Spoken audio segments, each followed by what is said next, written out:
Hola a todos los amantes y curiosos de la historia. Bienvenidos a mi canal.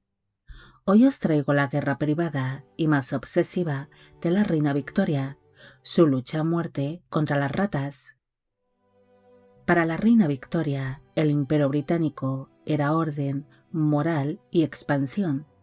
Sin embargo, dentro de sus propias residencias, el enemigo era pequeño, peludo y extremadamente persistente. La reina sentía un gran odio hacia las ratas. No era solo una cuestión de asco. Para Victoria, la presencia de roedores en Buckingham o en Windsor era una afrenta personal hacia su dignidad y una prueba de decadencia de sus administradores. A mediados del siglo XIX, el Palacio de Buckingham no era el monumento impecable que conocemos a día de hoy. Estaba construido sobre un sistema de alcantarillado deficiente y rodeado de barrios pobres con plagas descontroladas. Las ratas no solo vivían en los sótanos, circulaban por las tuberías, se movían tras los tapices de seda y se daban banquetes en las cocinas reales.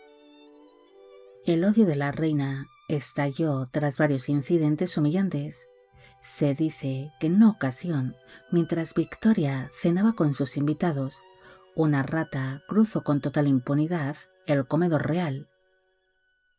En otra ocasión, la reina descubrió con gran horror que los roedores habían roído parte de sus vestidos de seda en los armarios de palacio, y para una mujer obsesionada con el control, aquello fue una declaración de guerra.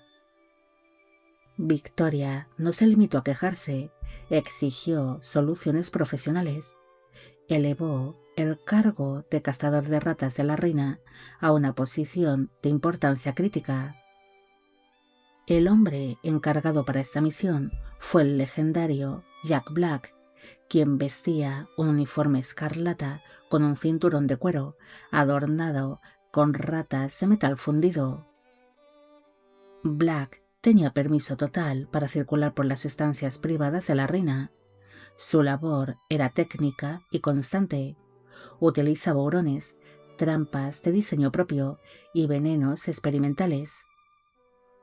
La reina exigía informes detallados sobre las capturas. No quería solo que las ratas se fueran, quería que fueran exterminadas. Black llegó a declarar que la reina sentía una curiosidad macabra por los métodos de captura, siempre que el resultado fuera un palacio libre de plagas. El odio de Victoria alcanzó su punto máximo en el castillo de Windsor. Durante una noche de descanso, la reina escuchó rascados frenéticos dentro de las paredes de su dormitorio. La paranoia se apoderó de ella. Mandó levantar paneles de madera históricos y desmantelar mobiliario pesado solo para localizar el nido.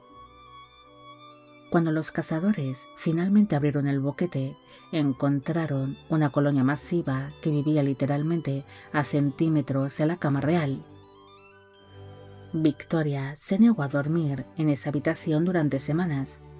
Ordenó una limpieza profunda con productos químicos agresivos, algo bastante inusual para la época, marcando el inicio de unos estándares de higiene en las residencias reales que se adelantaron décadas a la medicina general.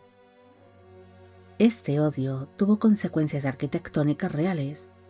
Victoria presionó para que se reformaran los sistemas de saneamiento de los palacios, no por salud pública, sino por su fobia personal.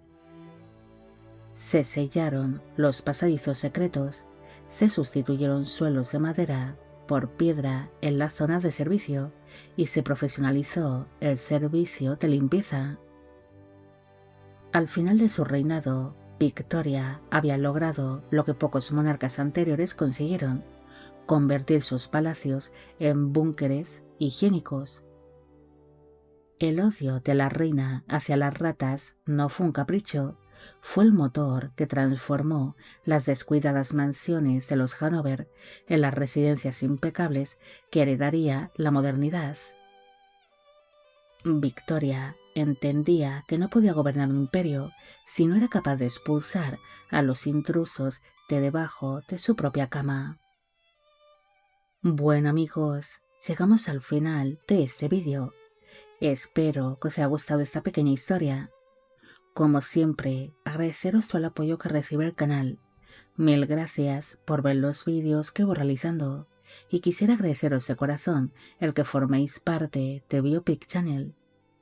Hoy me gustaría que dejarais en la cajita de comentarios la palabra ratas, demostrando así que sois grandes seguidores del canal.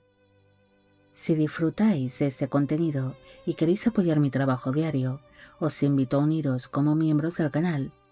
Vuestro apoyo es lo que permite a Biopic Channel el que siga vivo y que yo pueda seguir trayendo más historias como estas todas las semanas. Si queréis saber más sobre cómo fue la vida de la reina Victoria, podéis encontrar su biografía en la descripción del vídeo. Y con esto me despido. Hasta la próxima.